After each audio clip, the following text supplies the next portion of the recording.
watch this topic in Hindi, skip the video to 3 minutes and 10 seconds. Hello everyone, welcome to another episode of Legal Update. Today's topic of discussion is Section 16 of Specific Relief Act 1963. First, let us see why is it in the news. Recently, in the case of Lakkamma and others versus Jayamma, the Karnataka High Court made observations on the Section 16C of the Specific Relief Act 1963. Let's look at the background of the case. The defendants agreed to sell a property to the plaintiff for Rs 17 lakhs as per an agreement, and the plaintiff paid a total of Rs 1 lakh in advances, Rs 50,000 initially, and Rs 50,000 later. The agreement stipulated that the defendants would execute the sale deed within 6 months after transferring the revenue records into their names. The plaintiff sued for specific performance after the defendants failed to execute the sale deed, and the trial court ruled in plaintiff's favor, ordering the defendants to complete the sale. On appeal, the High Court reversed the decision, finding that the plaintiff did not demonstrate continuous readiness and willingness to perform the contractual obligations under Section 16C of the Specific Relief Act 1963. The court's observation was as follows. The bench, comprising Justice Krishna S. Dikshit and Justice Ramchandra D. Huddar, ruled that to secure a degree of specific performance under Section 16C of the Specific Relief Act 1963, the plaintiff must demonstrate their ongoing readiness and willingness to fulfill their contractual obligations. Let's know more about Section 16 of the Specific Relief Act 1963. As per the Section 16A, specific performance of a contract cannot be enforced in favor of a person who would not be entitled to recover compensation for its breach. According to the Section 16B, the specific performance cannot be enforced in favor of a person who has become incapable of performing essential terms of the contract, violates any essential term of the contract that remains to be performed by them, acts fraudulently concerning the contract, or willfully acts contrary to or undermines the intended relationship established by the contract. Under the Section 16C, the specific performance cannot be enforced in favor of a person who fails to assert and prove that they have performed or have always been ready and willing to perform the essential terms of the contract required from them. This excludes terms whose performance has been prevented or waived by the defendant. Let's now discuss a case law related to it. Rajesh Kumar vs. Anand Kumar 2024. In this case, the Supreme Court ruled that the power of attorney holder cannot testify to prove the readiness and willingness of the party they represent in a contract dispute. Before we wrap up, here's a question for you.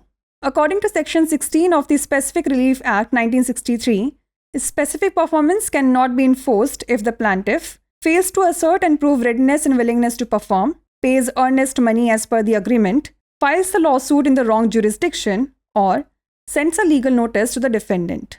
Send the answer to this question in the comment section. Like, share and subscribe for more such content.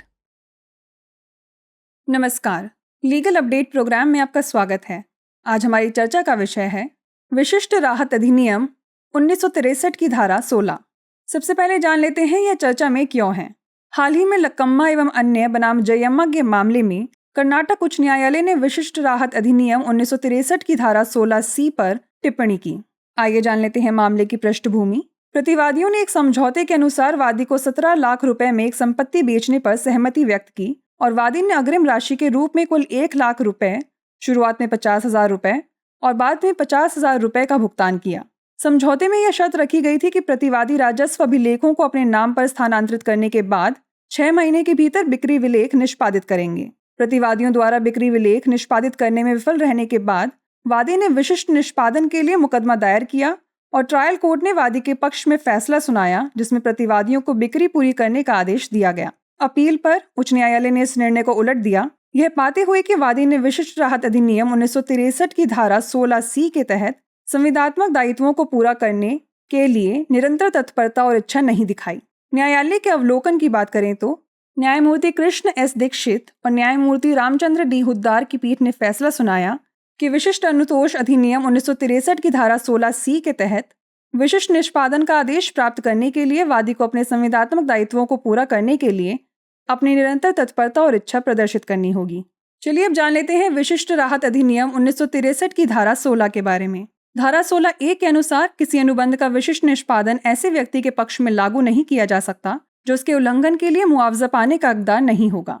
धारा 16B के अनुसार विशिष्ट निष्पादन ऐसे व्यक्ति के पक्ष में लागू नहीं किया जा सकता जो अनुबंध की आवश्यक शर्तों को पूरा करने में असमर्थ हो गया हो, अनुबंध की किसी भी आवश्यक शर्त का उल्लंघन करता हो जिसे उसके द्वारा पूरा किया जाना बाकी हो, अनुबंध के संबंध में धोखाधड़ी से काम करता हो, या अनुबंध द्वारा स्थापित इच्छित संबंध के विपरीत जानबूझकर काम करता हो या उसे कमजोर करता हो। धारा 16C के तहत विशिष्ट प्रदर्शन को उस व्यक्ति के पक्ष में लागू नहीं किया जा सकता जो यह दावा करने और साबित करने में विफल रहता है कि उसने अनुबंध की आवश्यक शर्तों का पालन किया है या हमेशा से ही पालन करने के लिए तैयार और इच्छुक रहा है। इसमें वे शर्तें शामिल नहीं हैं जिनके पालन को प्रतिवादी द्वारा रोका गया है या माफ किया गया है। चलिए अब जान लेते हैं इससे जुड़े एक निर्णय विधि के बारे में।